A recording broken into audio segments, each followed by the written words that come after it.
അതായത് കരിമ്പ് കരിമ്പ് കൃഷി ഒരു കാലത്ത് വ്യാപകമായി ഉണ്ടായിരുന്നു കേരളത്തിൽ എന്നുള്ളത് വസ്തുതയാണ്.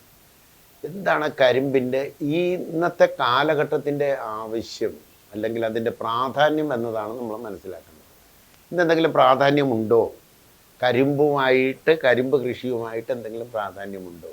വളരെയധികം പ്രാധാന്യമുള്ളൊരു കാര്യമാണ് കരിമ്പ് കൃഷി. കരിമ്പ് നമ്മുടെ നിത്യ ഭക്ഷണത്തിൻ്റെ ഭാഗമാക്കേണ്ടതിൻ്റെ ആവശ്യമില്ല. എന്താ കാര്യം എന്ന് വെച്ചാൽ, നമുക്ക് വളരെയധികം രോഗങ്ങൾ പെരുകിയിരിക്കുന്നു.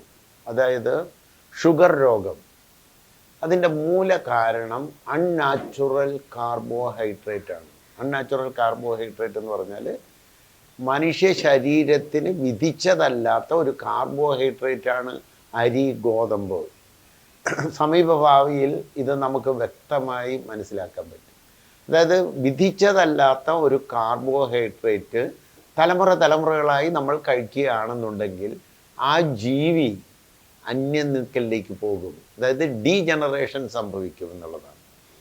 അതായത് അരിയും ഗോതമ്പുമാണ് നമ്മൾ ഇനിയും ഉപയോഗിക്കാൻ പോകുന്നത് എങ്കിൽ നമ്മൾക്ക് ക്യാൻസർ പോലെയുള്ള, ഷുഗർ രോഗം പോലെയുള്ള ഡീജനറേറ്റീവ് ഡിസീസ് വ്യാപകമാകും. തലമുറ കഴിയും തോറും അത് കൂടിക്കൊണ്ടിരിക്കും. അതാണല്ലോ നമ്മളുടെ അനുഭവം. ഇതിന് ബദലായി നമുക്കൊരു കാർബോഹൈഡ്രേറ്റ് കൂടിയേ കഴിയൂ. അതിൽ വളരെയധികം പ്രാധാന്യം ഉള്ള ഒരു കാർബോഹൈഡ്രേറ്റ് ലഭ്യമാകുന്നത് കരിമ്പിൻ്റെ ജ്യൂസിൽ നിന്നാണ്. കരിമ്പിൻ ജ്യൂസിനകത്ത് കാർബോഹൈഡ്രേറ്റ് ഉണ്ട്, ഷുഗറുണ്ട്. ഈ കാർബോഹൈഡ്രേറ്റ് ഡൈജസ്റ്റ് ചെയ്ത് നമുക്ക് ഷുഗർ, ആവശ്യത്തിന് എനർജി തരുന്ന ഷുഗറാക്കി മാറ്റും ഒരു ഭാഗം. ഡയറക്റ്റായിട്ട് ഷുഗർ, കോശങ്ങൾക്ക് ഷുഗർ കിട്ടുന്നു. അപ്പം ഇത് രണ്ടും ഒത്തിണങ്ങിയ ഒരു ഭക്ഷണമാണ് കരിമ്പ്. അതുകൊണ്ട് അരിയും ഗോതമ്പും മാറുമ്പോൾ, അല്ലെങ്കിൽ നമുക്ക് ഉപയോഗിക്കാൻ പറ്റാത്ത ഒരു സാഹചര്യം വരുമ്പോൾ നമ്മൾ ഉപയോഗിക്കേണ്ട മറ്റൊരു കാർബോഹൈഡ്രേറ്റാണ് കരിമ്പ്. കരിമ്പിൽ നിന്നും കിട്ടുന്ന കാർബോഹൈഡ്രേറ്റ്. ഇതിലേക്ക് സകലരും വന്നേ പറ്റൂ. കാരണം ഇന്ന് അത്രമാത്രം നമ്മുടെ രോഗം പെരുകിയിരിക്കുന്നു, ക്യാൻസർ പെരുകിയിരിക്കുന്നു. അതിന് വിധിച്ച കാർബോഹൈഡ്രേറ്റ്, അതായത് വിധിച്ചതെന്ന് പറയുമ്പോൾ ഡയറക്റ്റായിട്ട് കൺസ്യൂം ചെയ്യണം, വേവിക്കാതെ കഴിക്കാൻ പറ്റുന്ന ഒരു കാർബോഹൈഡ്രേറ്റിൽ പ്രാധാന്യം അർഹിക്കുന്ന ഒന്നാണ് കരിമ്പിൻ ജ്യൂസിനകത്തെ കാർബോഹൈഡ്രേറ്റ്. അത് മാത്രമല്ല, മനുഷ്യ ശരീരം ജലത്തിൻ്റെ ആധിക്യമുള്ള ഒരു ശരീരമാണ്. 70% വെള്ളമാണ്. രക്തത്തിൽ 90% വെള്ളമാണ്. തലച്ചോറിൽ 95% വെള്ളമാണ്. ജല ആധിക്യമുള്ള ഒരു ജീവിയാണ് മനുഷ്യൻ എന്നിരിക്കെ വാട്ടർ സോളുബിൾ കാർബോഹൈഡ്രേറ്റിന് പ്രാധാന്യമുണ്ട്. അതായത് ഇമ്മീഡിയറ്റ് ആയിട്ട് നമ്മൾ തിരിച്ചു പോകുമ്പോൾ, അതായത് നിലവിലുള്ള കാർബോഹൈഡ്രേറ്റ് അരിയിൽ നിന്ന് നമ്മൾ മാറുമ്പോൾ നമുക്ക് ഉടനടി കൊടുക്കാൻ പറ്റുന്ന ഒരു വാട്ടർ സോളുബിൾ, വെള്ളത്തിൽ ലയിച്ചിട്ടുള്ള ഒരു കാർബോഹൈഡ്രേറ്റാണ് കരിമ്പിൻ ജ്യൂസിൽ നിന്നും കിട്ടുന്നത്. അപ്പോൾ അതൊരു വളരെ പ്രാധാന്യമുള്ളൊരു കാര്യമാണ്. അപ്പോൾ ഒരു വിധിച്ച കാർബോഹൈഡ്രേറ്റ് കിട്ടുന്നു, വാട്ടർ സോളുബിളാണത്, അത് ഡൈജസ്റ്റ് ചെയ്ത് എനർജി നമുക്ക് തരുന്നു എന്നുള്ളത് കൊണ്ട് അതാണ് മെയിൻ പ്രധാനം. മറ്റൊന്ന് ഇതിൻ്റെ കൃഷിയുടെ പ്രാധാന്യമാണ്. നെൽച്ചെടിയുടെ ഒരു എവല്യൂട്ടഡ് ഫോമാണ് കരിമ്പ് എന്ന ചെടി. കാര്യം എന്താണെന്ന് വെച്ചാൽ, നെൽച്ചെടിയിൽ അതിൻ്റെ കാർബോഹൈഡ്രേറ്റിനെ അതിൻ്റെ കതിരുകളിൽ കോൺസെൻട്രേറ്റ് ചെയ്ത് അരിയിൽ കൊണ്ടുവരുന്നു. ഇതിലതില്ല. ശരീരത്തിൻ്റെ കരിമ്പിൻ്റെ ബോഡി മുഴുവൻ അത് ഒരു ജ്യൂസാക്കി നിലനിർത്തുന്നു എന്നുള്ളതാണ് അതിൻ്റെ പ്രാധാന്യം. അപ്പോൾ നെല്ലിൻ്റെ എവല്യൂട്ടഡ് ഫോം ആണ് കരിമ്പ് എന്നുള്ളത് കൊണ്ടും കരിമ്പിലേക്ക് നമ്മൾ മാറേണ്ടി വരും. ഒന്നാമത്. മറ്റൊന്ന്, നെൽകൃഷി ഇനി നമുക്ക് കേരളത്തിൽ അധിക നാൾ മുന്നോട്ട് പോകാൻ പറ്റുമെന്ന് കരുതണ്ട. കാലാവസ്ഥയുടെ തകിടം മറിച്ചിൽ നെല്ല് വെള്ളത്തിൽ മുങ്ങിപ്പോകും. ഒരൊറ്റ മഴ, 1-2 ദിവസം തുടർച്ചയായി മഴ പെയ്താൽ ഇവിടുത്തെ കുട്ടനാടൻ പാടശേഖരം മുഴുവൻ മട വീഴും. നെല്ല് കൃഷി നമുക്ക് പറ്റാത്ത ഒരു സാഹചര്യത്തിലേക്കാണ് നീങ്ങിക്കൊണ്ടിരിക്കുന്നത്. അതിൻ്റെ ചെലവ് കൂടിക്കൊണ്ടിരിക്കുന്നു. അത് തന്നെയല്ല, ഇപ്പോൾ ഗോതമ്പിനകത്ത് ഗ്ലൂട്ടൻ അലർജി ആണെന്ന് പരക്കെ സമ്മതിച്ചു കഴിഞ്ഞു ആധുനിക ശാസ്ത്രം. നെല്ലിലും അതേ ഗ്ലൂട്ടനുണ്ട്. കാരണം നമ്മൾ തുണി മുക്കാനോ പശയ്ക്ക് വേണ്ടിയിട്ട് ഉപയോഗിക്കുന്ന ആ പശ, അതാണ് ഗ്ലൂട്ടൻ എന്ന് പറയുക. ഇപ്പോൾ അരിയിലും അതില്ലേ. അപ്പോൾ അരിയും താമസിയാതെ നമ്മൾ ഉപേക്ഷിക്കേണ്ടി വരും. ആ സാഹചര്യത്തിൽ നമ്മൾ ഈ കൃഷിയുടെ കാര്യം കണക്കിലെടുത്താലും, നമ്മൾ കാലാവസ്ഥയുടെ തകിടം മറിച്ചിൽ കണക്കിലെടുത്താലും നമ്മൾ അരിയിൽ നിന്നും മാറേണ്ട ഒരു സാഹചര്യത്തിലേക്കാണ് നീങ്ങിക്കൊണ്ടിരിക്കുന്നത്. അതുകൊണ്ട് ഇപ്പോൾ തന്നെ കരിമ്പ് കൃഷിയിലേക്ക് നമുക്ക് ഷിഫ്റ്റ് ചെയ്യണം. കരിമ്പ് കൃഷി ചെയ്യാൻ അനുയോജ്യമായ പാടങ്ങൾ കേരളത്തിൽ അനവധിയാണ്. നെല്ല് പോലെ അധികം സംരക്ഷണം ആവശ്യമില്ലതിന്. ഒരിക്കൽ നട്ട് കഴിഞ്ഞാൽ 8-9 പ്രാവശ്യം അതിൽ നിന്നും വിളവെടുക്കാം. പിന്നെ ഇപ്പം നമുക്ക് എന്തുകൊണ്ട് നമ്മളുടെ നെൽപ്പാടങ്ങൾ 80% മേൽ നെൽപ്പാടങ്ങൾ പാഴായി കിടക്കുകയാണ്? നെൽകൃഷി അസാധ്യമായി തീർന്നിരിക്കുകയാണ്. ഈ നെൽപ്പാടങ്ങളെ മുഴുവൻ നമുക്ക് കരിമ്പ് കൃഷിയിലേക്ക് കൊണ്ടുവരാൻ നിസ്സാരമായിട്ട് സാധിക്കും. ഇതിൻ്റെ ഒരു പ്രായോഗികമായ ബുദ്ധിമുട്ട് എന്ന് പറയുന്നത്, ഇതിൻ്റെ ജ്യൂസ് നമ്മളിപ്പോൾ കടകളിൽ പോയി വാങ്ങേണ്ടി വരുന്നു, അല്ലെങ്കിൽ വഴിയോരങ്ങളിൽ നിന്നും വാങ്ങി കുടിക്കേണ്ടി വരുന്നു എന്നുള്ളതാണ്. എന്നാൽ ഓരോ വീട്ടിലും ഒരു 6000 രൂപ വില വരുന്ന മിക്സി പോലെയുള്ള ഒരു ജ്യൂസിങ് സംവിധാനം നമ്മൾ ഇണക്കി കഴിഞ്ഞാൽ ഓരോ വീട്ടിലും ജ്യൂസ് എടുത്ത് കുടിക്കാം. അതായത് കരിമ്പ് കൃഷി ചെയ്യുന്നവർ ഒരു ഫ്രിഡ്ജിനകത്ത് കൊള്ളുന്ന അത്രയും നീളത്തിൽ ഇത് മുറിച്ച് കെട്ടുകളാക്കി കൊടുത്താൽ ഓരോ വീട്ടിലും നമ്മൾ പച്ചക്കറികളും പഴങ്ങളും സൂക്ഷിക്കുന്നത് പോലെ ഫ്രിഡ്ജിനകത്ത് സൂക്ഷിക്കാം. ഒരു 6000 രൂപയ്ക്ക് താഴെ വില വരുന്ന ഒരു മെഷീൻ സംവിധാനം ഇതിൻ്റെ ജ്യൂസ് എടുക്കാനുള്ളത് ഉണ്ടാക്കി കഴിഞ്ഞാൽ വീട്ടിൽ ജ്യൂസ് എടുത്ത് കുടിക്കാം. ഇനി അവക്കാഡോയുള്ള പഴങ്ങൾ, വാഴപ്പഴങ്ങൾ എല്ലാം ഈ ജ്യൂസിനകത്ത് അടിച്ചു കഴിഞ്ഞാൽ നമ്മുടെ കൊക്കക്കോള കുടിക്കുന്ന കുട്ടികൾ പോലും സ്വാദോടെ ഇഷ്ടത്തോടെ അത് കുടിക്കും. ഇത് തന്നെ നമ്മുടെ രോഗത്തിൻ്റെ 50% രോഗങ്ങൾ ഒഴിവാക്കാൻ സാധിക്കുന്നതാണ്. അപ്പോൾ ആരോഗ്യ മേഖലയുമായി കണക്കിലെടുക്കുമ്പോൾ, കൃഷി മേഖല മാത്രമല്ല ആരോഗ്യ മേഖലയുമായി കണക്കിലെടുക്കുമ്പോഴും നമ്മൾ കരിമ്പിലേക്ക് മാറേണ്ടി വരും. മറ്റൊന്ന്, നമ്മുടെ പാരമ്പര്യ ആരാധനാശീലങ്ങൾ, അതായത് നമ്മളുടെ കൾച്ചറിൻ്റെ ഭാഗമായി നമ്മൾ നോക്കിക്കഴിഞ്ഞാൽ ത്രിപുര സുന്ദരി എന്ന് പറയുന്ന ഒരു സങ്കല്പം, 3 പുരങ്ങളുടെയും സുന്ദരിമാരായിട്ട് സങ്കല്പിച്ചിരിക്കുന്ന ത്രിപുര സുന്ദരിയുടെ കയ്യിൽ പിടിച്ചിരിക്കുന്നത് ഒരു കരിമ്പാണ്. ആ ഒരു വിഗ്രഹത്തിന്, ആ സങ്കല്പത്തിനൊരു സന്ദേശമുണ്ട്. അതായത് നിങ്ങൾ കരിമ്പ് നിത്യഭക്ഷണമാക്കൂ എന്നൊരു സന്ദേശം അതിനകത്ത് വരുന്നില്ലേ? ഗണപതിക്ക് ഹോമം നടത്തുമ്പോൾ കരിമ്പാണ് എടുക്കുക. അങ്ങനെ നമ്മുടെ കൾച്ചറിൻ്റെ ഭാഗമായി, ആചാരത്തിൻ്റെ ഭാഗമായും കരിമ്പ് കാണിച്ചു തന്നിരിക്കുന്നു. അതൊരു സന്ദേശമായിട്ട് നമ്മൾ എടുക്കണം. നെല്ല് പറ്റാതാകുമ്പോൾ, നെല്ല് നമുക്ക് നിഷിദ്ധമായി തീരുമ്പോൾ, നമുക്ക് നെല്ല് അരി അലർജിയായി മാറിക്കഴിയുമ്പോൾ നമുക്ക് പകരം വയ്ക്കാൻ ഏറ്റവും സൗകര്യപ്രദമായ ഒരു കാർബോഹൈഡ്രേറ്റാണ് കരിമ്പ്. ആ കരിമ്പ് നമ്മൾ കൂടുതൽ കൃഷിയിടങ്ങളിലേക്ക് പരിചരിപ്പിക്കുകയും അത് എല്ലാ മനുഷ്യർക്കും എത്താവുന്ന രീതിയിലേക്ക് മാറ്റുകയും ചെയ്യണം. ഇനി ഇതിനെ വേണമെങ്കിൽ ഒരു കൊമേഴ്സ്യൽ പ്രൊഡക്റ്റ് ആക്കണമെന്നുണ്ടെങ്കിൽ, ഈ കരിമ്പിൻ ജ്യൂസിന് വേണമെന്നുണ്ടെങ്കിൽ പൗഡറാക്കാം. ഇപ്പോൾ നമ്മൾ ഉപയോഗിച്ചുകൊണ്ടിരിക്കുന്ന കരിമ്പിൽ നിന്നും ഉണ്ടാക്കുന്ന ഉൽപ്പന്നങ്ങൾ, ഒന്ന് ശർക്കരയാണ്, മറ്റൊന്ന് പഞ്ചസാരയാണ്.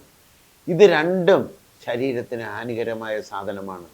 എന്നാൽ പുതിയ ടെക്നോളജി ഉപയോഗിച്ച്, സ്പ്രേ ഡ്രൈയിങ് ടെക്നോളജി അല്ലെങ്കിൽ അതിനേക്കാളും മുന്തിയ ടെക്നോളജി ഉപയോഗിച്ചിട്ട് നമുക്ക് കരിമ്പിൻ ജ്യൂസിനെ തന്നെ പൗഡറാക്കാൻ കഴിഞ്ഞാൽ ഇത് നമുക്ക് ശേഖരിച്ച് വെക്കാൻ പറ്റും.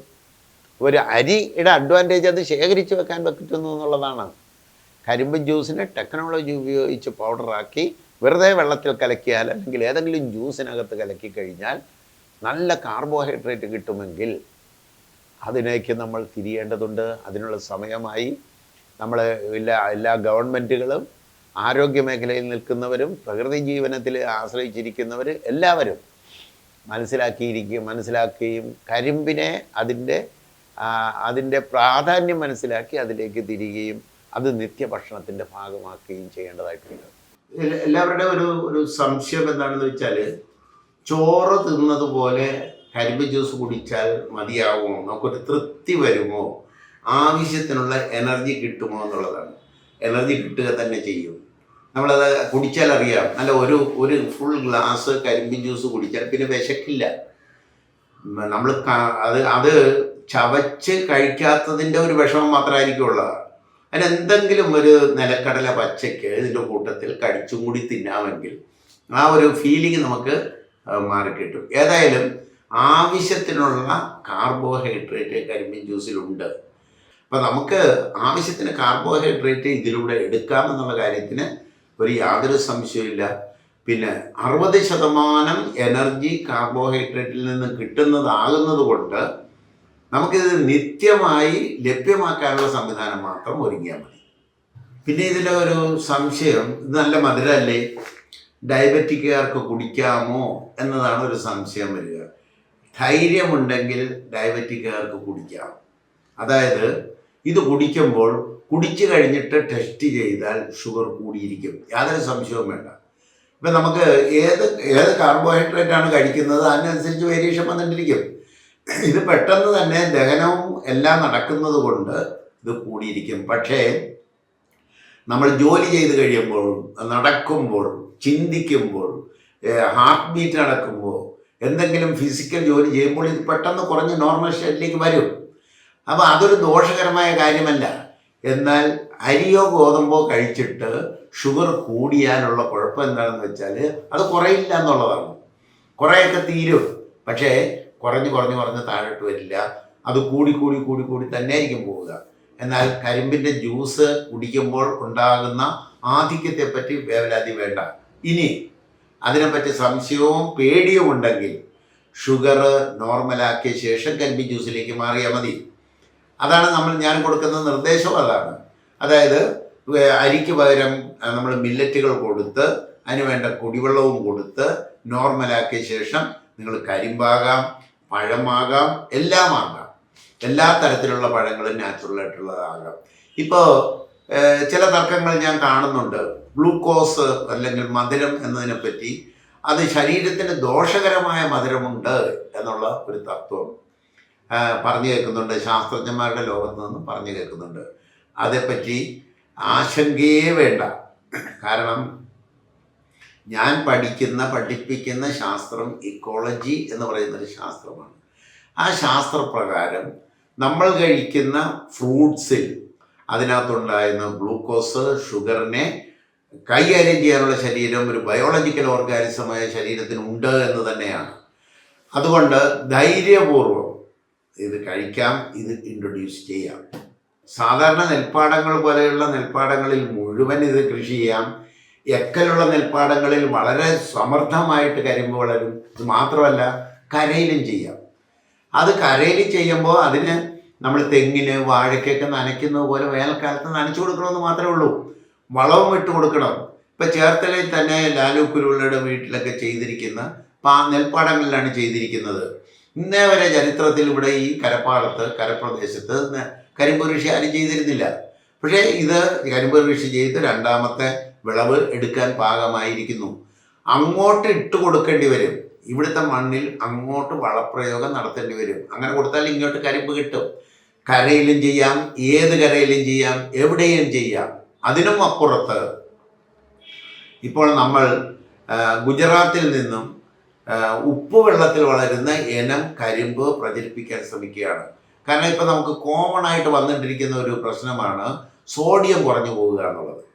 സോഡിയം കുറഞ്ഞു പോകുന്നു, വ്യാപകമായി കൊണ്ടിരിക്കുന്നു. ആശുപത്രി കൊണ്ടുപോയി സോഡിയം കയറ്റി നോർമലായി വരുന്നു. ഇതിനെ മറികടക്കാൻ വേണ്ടിയിട്ട് ഇപ്പോൾ കടലോരങ്ങളിൽ എക്കലുള്ള പ്രദേശമാണ്, മുഴുവൻ എക്കലുള്ള പ്രദേശമാണ്. ഈ കടലോരങ്ങളിലെ മാടുകളിൽ, തോടിൻ്റെ മാടുകളിലും പറമ്പിലും ഈ കരിമ്പ്, അതായത് ഉപ്പ് വെള്ളത്തിൽ വളരുന്ന ഇനം കരിമ്പ് നട്ട് കഴിഞ്ഞാൽ അതിൻ്റെ ജ്യൂസ് എടുത്ത് കുടിച്ചു കഴിഞ്ഞാൽ ഒരു ദിവസം ഒരു 2 ഗ്ലാസോ 3 ഗ്ലാസോ ജ്യൂസ് കടൽ വെള്ളത്തിൻ്റെ സാന്നിധ്യത്തിൽ വളരുന്ന കരിമ്പിൻ്റെ ജ്യൂസ് കുടിച്ചു കഴിഞ്ഞാൽ ഈ സോഡിയം ഇൻബാലൻസിങ് എന്ന് പറയുന്ന, സോഡിയം ലീച്ചിങ് എന്ന് പറയുന്ന പ്രശ്നം ഒഴിവായി കിട്ടും. എന്ന് പറഞ്ഞാൽ കരിമ്പ് ഒരു മരുന്നായി മാറാൻ പോവുകയാണെന്ന് സാരം. പക്ഷേ ഇത് ജനങ്ങൾക്ക് എങ്ങനെ അവൈലബിൾ ആകും എന്നുള്ളതാണ്. അപ്പം നമുക്ക് കടകൾ തുടങ്ങാം. ഇപ്പം ജ്യൂസ് കട, കരിമ്പിൻ ജ്യൂസ് കട, വഴിയോരങ്ങളിൽ എത്രയോ കരിമ്പിൻ ജ്യൂസ് വിൽക്കുന്നത് നമ്മൾ കാണുന്നു. ഇതൊരു സ്ഥിരം കടയായിട്ട് എന്തുകൊണ്ട് നമുക്ക് മാറ്റിക്കൂടുക? നമുക്ക് വാനപ്രസ്ഥം പഠിച്ച, MG യൂണിവേഴ്സിറ്റി പഠിച്ച എത്രയോ സ്റ്റുഡൻസ്, ഇപ്പോൾ 2000-ന് മേൽ സ്റ്റുഡൻസ് ഇറങ്ങിക്കഴിഞ്ഞു. ഇതിൽ റോഡ് സൈഡിൽ സൗകര്യപ്രദമായ എല്ലാവരും തന്നെ ഒരു ജ്യൂസ് കട തുടങ്ങുക. ഇതൊരു സാമൂഹ്യ സേവനമായിട്ട് തുടങ്ങുക, ഒപ്പം വരുമാന മാർഗവും ആകും. കരിമ്പ് കൃഷി ചെയ്യുന്നവരെ പ്രോത്സാഹിപ്പിക്കാനുള്ള നടപടി വേണം നമുക്ക്. അപ്പോൾ അത് കൂടുതൽ കരിമ്പ് കൃഷി ചെയ്ത് തുടങ്ങിക്കഴിഞ്ഞിരിക്കുന്നു. ഇവരുടെ കരിമ്പ് ചെലവില്ലാതെ വരരുത്. അതുകൊണ്ട് എല്ലാവരും തന്നെ സ്വന്തം ഇഷ്ടപ്രകാരം സ്വന്തം വീടിൻ്റെ മുറ്റത്ത് കരിമ്പ് നിരന്തരമായി ജ്യൂസ് നിരന്തരമായി മഴക്കാലത്ത് പോലും കരിമ്പ് ജ്യൂസ് കൊടുക്കുന്ന ഒരു സംവിധാനം നമ്മൾ രൂപപ്പെടുത്തിയേ പറ്റൂ. ഇന്ന് ജ്യൂസ് കടകളെ മുഴുവൻ പ്രലോഭിപ്പിച്ച് കരിമ്പിൻ്റെ ജ്യൂസ് കൂടി കൊടുക്കുന്ന കടകളാക്കി അതിനെ മാറ്റാനായിട്ട് നമ്മൾ ശ്രമിച്ചാൽ ഇത് വ്യാപകമായി എല്ലാവർക്കും കിട്ടും. ഇത് നമ്മളുടെ ആരോഗ്യ പ്രശ്നത്തിന് നല്ലൊരു പരിഹാരമായിട്ട് വരികയും ചെയ്യും. ഇപ്പം നമുക്ക് എക്സാമ്പിളായിട്ട് ആദ്യമായിട്ട് ജമിനി ഏറ്റുമാനൂർ അമ്പലത്തിൻ്റെ തെക്കേ നടയിൽ നല്ല ശീലം എന്ന് പറയുന്ന ഒരു പേരിൽ തന്നെ ഒരു കട തുടങ്ങി ഇഷ്ടംപോലെ കരിമ്പിൻ ജ്യൂസ് ചിലവായിക്കൊണ്ടിരിക്കുന്നു. ഇപ്പം നമ്മൾ ക്യാൻസർ പേഷ്യൻസിന് നിർദ്ദേശിക്കുന്നതിൽ ഒരു ഭക്ഷണം കരിമ്പിൻ്റെ ജ്യൂസിനകത്ത് അവക്കാഡോ അടിച്ച് കുടിക്കാനാണ്. ഇത് ജമിനിയുടെ കടയിൽ വന്ന് വാങ്ങി വീട്ടിൽ കൊണ്ടുപോയി ഏതാണ്ട് ഒരു 24 മണിക്കൂർ ഫ്രിഡ്ജിനകത്ത് കേടുകൂടാതിരിക്കും. അങ്ങനെ ഉപയോഗിക്കാം. അപ്പോൾ കടകൾ ജമിനി ഒരു ബാങ്ക് മാനേജർ റിട്ടയർ ചെയ്ത് കഴിഞ്ഞിട്ട് ഇത് പ്രചരിപ്പിക്കാൻ വേണ്ടി തുടങ്ങിയിരിക്കുന്നു. അങ്ങനെ എല്ലാവരും അത് തുടങ്ങിക്കഴിഞ്ഞാൽ സുഖമാവില്ലേ? ഇനി വേറൊരു കാര്യം കൂടി ഞാൻ അവരുടെ അടുക്കൽ പറഞ്ഞിരിക്കുന്നത്, ഫ്രീസറിനകത്ത് വെച്ച് കരിമ്പിൻ ജ്യൂസ് ഐസ് കട്ടകളാക്കുക. ഈ ഐസ് കട്ടകൾ ജ്യൂസിനകത്ത് ഇട്ട് കൊടുക്കുക. അത് ഈ ജ്യൂസ് കടക്കാരോട് പറഞ്ഞിരിക്കുന്ന ഒരു കാര്യമാണ്. ഈ ഐസ് കട്ട എടുത്ത് ജ്യൂസ് എടുക്കുന്നതിനകത്ത് ഇട്ട് കൊടുക്കുക. കരിമ്പിൻ്റെതാണ്, മധുരമായി നല്ല തണുപ്പുമായി, കുട്ടികളെല്ലാവരും കുടിക്കും. അപ്പോൾ ഇത്തരത്തിൽ മനുഷ്യരെ കൂടുതൽ ഇതിലേക്ക് കുടിപ്പിക്കാൻ വേണ്ടിയിട്ട് നമ്മൾ കൂടുതൽ അവസരങ്ങൾ ഉണ്ടായാൽ കൂടുതൽ ആളുകൾ കുടിക്കും. ഇപ്പോൾ മദ്യ കച്ചവടക്കാർ അതല്ലേ ചെയ്യണേ, ഷാപ്പുകളുടെ എണ്ണം കൂട്ടുകയല്ലേ ചെയ്യണേ. ഷാപ്പുകളുടെ എണ്ണം കൂട്ടിയാൽ കുടിയന്മാരുടെ എണ്ണം കൂടും. ഇതേമാതിരി തന്നെ കരിമ്പിൻ ജ്യൂസ് കുടിക്കുന്നവരുടെ എണ്ണം കൂടണമെന്നുണ്ടെങ്കിൽ ഇതിൻ്റെ അവൈലബിലിറ്റി ആയിരക്കണക്കിന് കടകൾ ഉണ്ടാകുക എന്നുള്ളത് തന്നെയാണ് നമ്മളുടെ ലക്ഷ്യം. പിന്നെ ഒരുപാട് ഇനങ്ങളുണ്ട് ഇതിനകത്ത്. ഇതിൽ തിരുമധുരം, നല്ല മധുരമുള്ള ഇനമുണ്ട്. ആ ഇനം നോക്കി നമ്മൾ കൃഷി ചെയ്യണമെന്ന് മാത്രമേ ഉള്ളൂ. അപ്പോൾ ഇതിൻ്റെ പിന്നെ മാർക്കറ്റിംഗ് ആണ് പ്രശ്നം. മാർക്കറ്റിംഗ് നമ്മൾ ഉദ്ദേശിക്കുന്നത് ഓരോ വീട്ടിലും അവരവരുടെ ഫ്രിഡ്ജിനകത്ത് വയ്ക്കാൻ പറ്റുന്ന നീളത്തിൽ അത് ക്ലീൻ ചെയ്ത് ബണ്ടിലാക്കി എത്തിക്കുക എന്നുള്ളതാണ്. എന്നിട്ട് ഓരോ വീട്ടിലും ഒരു 6000 രൂപയ്ക്ക് താഴെയുള്ള ഒരു മെഷീൻ, ഒരു ജ്യൂസർ മെഷീൻ ഉണ്ട്. ഇപ്പോൾ ആൾറെഡി ഞാൻ വരുത്തി കഴിഞ്ഞു. ഞാൻ ജ്യൂസ് എടുക്കാൻ പറ്റുന്ന പരുവത്തിൽ എനിക്ക് 4500 രൂപയോളം വരുന്നുള്ളൂ. ഒരു മെഷീൻ വരുത്തി കഴിഞ്ഞു. കൈ കൊണ്ട് കറക്കി ജ്യൂസ് എടുക്കാം. പൊളന്ന് വെച്ച് കൊടുക്കണമെന്ന് മാത്രമേ ഉള്ളൂ. അങ്ങനെ ജ്യൂസ് എടുത്താൽ നമുക്ക് ജ്യൂസാക്കി കുടിക്കാം. അപ്പോൾ വീടാന്തരം നമ്മൾ കടകളിലൂടെ മാത്രമല്ലാതെ വീടാന്തരം ഒരു നിത്യഭക്ഷണത്തിൻ്റെ ഭാഗമാക്കാൻ നമുക്ക് ഉപയോഗിക്കാൻ പറ്റുന്ന ഒരു വിളയാണ് കരിമ്പ് എന്നുള്ളത്. മറ്റൊന്ന്, നമ്മളുടെ കൾച്ചറിൻ്റെ ഭാഗമായി നമ്മൾ ദേവന് സമർപ്പിക്കുന്ന പ്രസാദമായി കൊടുക്കുന്നത് കരിമ്പാണ്. ഇപ്പോൾ ഗണപതി അതിനകത്ത് ഒരു കരിമ്പിടുന്നുണ്ട്. ഈ ദേവന് കൊടുക്കുന്ന പ്രസാദം എന്ന് പറയുന്നത്, ഈ പ്രസാദങ്ങളെല്ലാം തന്നെ ഔഷധത്തിന് തുല്യമായ ഭക്ഷണമാണ്. കാരണം ദേവന് വെച്ച് കഴിഞ്ഞാൽ നമ്മളല്ലേ അത് കഴിക്കുക. അങ്ങനെ കഴിച്ച് നിത്യഭക്ഷണത്തിൻ്റെ ഭാഗമാകട്ടെ എന്നതിൻ്റെ പേരിലായിരിക്കണം ആചാരം. അതുകൊണ്ട് ഗണപതി ഹോമത്തിനും ഈ ദൈവങ്ങൾക്കെല്ലാം നമ്മൾ പ്രസാദമായി കൊടുക്കുന്ന കരിമ്പിനെ നിത്യഭക്ഷണത്തിൻ്റെ ഭാഗമാക്കുക. മറ്റൊന്ന് ഞാൻ നേരത്തെ പറഞ്ഞുകൊണ്ടിരുന്ന ഒരു കാര്യമാണ്, അതായത് ത്രിപുര സുന്ദരിയുടെ കയ്യിൽ കരിമ്പാണ് കുത്തിപ്പിടിച്ചിരിക്കുന്നത്. വേറെ വടിയൊന്നും ഇല്ലാഞ്ഞിട്ടല്ലല്ലോ അത് പിടിച്ചിരിക്കണേ. അത് ഒരു സങ്കല്പം, സന്ദേശം തരികയാണ്. ഒരു സങ്കല്പത്തിലൂടെ ഒരു സന്ദേശം സമൂഹത്തിന് തരുന്നതാണ് ആ കരിമ്പ്. ആ കരിമ്പ് നിത്യഭക്ഷണത്തിൻ്റെ ഭാഗമാക്കുക.